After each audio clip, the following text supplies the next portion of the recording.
आप सभी को फिर एक बार जय मसीह की। आप सभी का स्वागत करता हूँ आज के मॉर्निंग डिवोशन में। और प्रभु का धन्यवाद हो आज के दिन के लिए कि प्रभु ने फिर एक बार हमको एक नया दिन दिया कि प्रभु की स्तुति कर सके, प्रभु के वचन से हम कुछ मनन कर सके। और आज के मनन के लिए मेरे साथ निकाल लेंगे आप रोमियो की पत्री, उसका 5वां अध्याय, उसका 6 से लेके 8 वचन तक हम पढ़ेंगे। रोमियो की पत्री 5 अध्याय 6 से लेके 8 वचन। वहाँ पे लिखा हुआ है, क्योंकि जब हम निर्बल ही थे तो मसीह ठीक समय पर भक्तिहीनों के लिए मरा।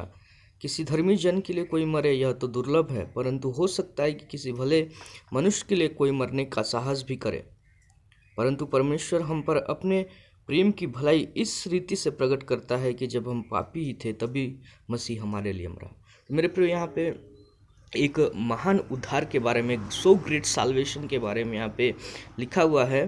और इस पत्री को पौलुस ने लिखा और रोमियो के लिए इस पत्री को लिखा। और जब हम यहाँ पे देखते हैं, वहाँ लिखा हुआ है कि जब हम निर्बल ही थे तब तो ठीक समय पे प्रभु यीशु मसीह हमारे लिए मरा। तो जब हम निर्बल थे, जब हम हमारे पास हेल्पलेस थे, हम परमेश्वर से हम दूर हो चुके थे, उस समय पे, ठीक समय पे परमेश्वर जो है हमारे लिए मरा। वहाँ पे लिखा हुआ है वचन 7 में कि धर्मी जन के लिए कोई मरे या दुर्लभ है, परंतु हो सकता है भले मनुष्य के लिए कोई मरने का साहस भी करे। तो यहाँ पे तीन बातों को लिखा हुआ है, 3 प्रकार के लोगों के बारे में लिखा हुआ है। भक्तिहीन, जब हम भक्तिहीन थे तब यीशु मसीह हमारे लिए मरा। दूसरा चीज़ यहाँ पे लिखा हुआ है, दूसरा जो लोग हैं, जो धर्मी लोग हैं, जिसके लिए कोई दुर्लभ है कोई मरे, मतलब रेयरली, बहुत कम चांसेस कि कोई धर्मी जन के लिए मरे। जो कि धर्म के लोग हैं, जो चर्च जाते हैं, जो दान दशवांश देते हैं, जो अच्छे जो लोग हैं, वो लोग क्या है, धर्मी लोगों के लिए दुर्लभ है कि कोई मरे। लेकिन हमारे लिए जो हम अधर्मी थे, हमारे लिए यीशु मसीह मरा। हम भक्तिहीन थे, यीशु मसीह हमारे लिए मरा। और तीसरा जो यहाँ पे कैटेगरी है वो हम देखने पाते हैं, भले मनुष्य के लिए कोई मरने का साहस भी करे। तो तीसरा कैटेगरी है भला मनुष्य। पहला भक्तिहीन, दूसरा धर्मी, और तीसरा जो यहाँ पे है वो है भला मनुष्य। भला मनुष्य वो होता है जो लोगों के लिए भलाई को करता है। हो सकता है कि वो धर्म को नहीं मानता हो सकता है वो नास्तिक हो।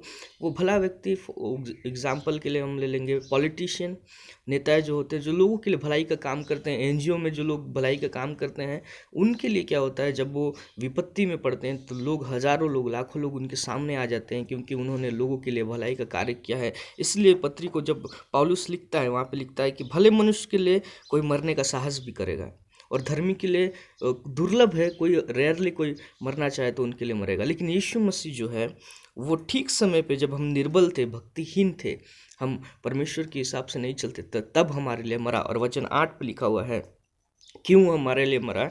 क्योंकि परंतु परमेश्वर ने हम पर अपने प्रेम की भलाई इस रीति से प्रकट की। तो परमेश्वर ने अपने प्रेम की भलाई हम पर प्रकट की। हम इस काबिल नहीं थे, हम इस लायक नहीं थे।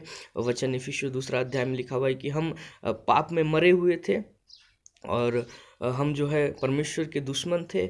और जब हम और वचनों को पढ़ेंगे, 3:23 में, इसी रोमियो में लिखा हुआ है कि सबने पाप किया और परमेश्वर की महिमा से वंचित हो गए, रहित हो गए। We have all fall short from the glory of God. लेकिन हम भक्तिहीनों के लिए यीशु मसीह मरा, क्योंकि परमेश्वर ने हम पर अपनी भलाई को प्रकट किया। उसने अपने प्रेम को हमारे लिए प्रकट किया कि हम भक्तिहीन होने के बावजूद, उसके शत्रु होने के बावजूद, उसके वचन के हिसाब से ना चलने के बावजूद भी, हम भक्तिहीनों के लिए प्रभु यीशु मसीह ठीक समय पे मरा। मेरे प्रियो, AD 30 में, जब 30वीं सदी में प्रभु यीशु मसीह मरे उस क्रूस पे, तो आपको और मेरे लिए, उस समय हम पैदा नहीं हुए थे, उस समय हम भक्तिहीन थे। हम कह सके तो एक समय में हम भक्तिहीन थे। यीशु मसीह इस बात को जानता था कि हम पाप में रहेंगे, हम पाप में चलेंगे, लेकिन हम भक्तिहीनों के लिए यीशु मसीह मरा। क्या ही प्रेम था वो प्रभु यीशु मसीह, क्या ही प्रेम था वो परमेश्वर का। और मेरे प्रियो, आज मैं आपको उस बात को स्मरण दिलाना चाहता हूँ पौलुस की पत्री के द्वारा, कि हम ना धर्मी थे, धर्मी के लिए कोई दुर्लभ है कि कोई मर सके, ना ही हम भले व्यक्ति थे जो कि लोगों की भलाई कर सके, लेकिन हम भक्तिहीन थे, पापी थे। लेकिन प्रभु यीशु मसीह हमारे लिए मरा क्रूस पर, और परमेश्वर ने अपने भलाई को इस प्रकार से प्रकट किया। तो मेरे प्रियो, आज की सुबह हमको इस बात को स्मरण करना है और परमेश्वर का धन्यवाद देना है आज की सुबह, कि परमेश्वर ने हम भक्तिहीनों को, हम पापी को अपने भलाई के कारण से उसने हमें बचा लिया, इसलिए परमेश्वर का धन्यवाद करना है। प्रभु इस वचन के द्वारा आप सभी को आशीष दे और आप इस वचन को मनन कीजिए, परमेश्वर का धन्यवाद दीजिए। और मैं आशा करता हूँ और प्रार्थना करता हूँ कि आपका आज का दिन मंगलमय होगा। आमीन।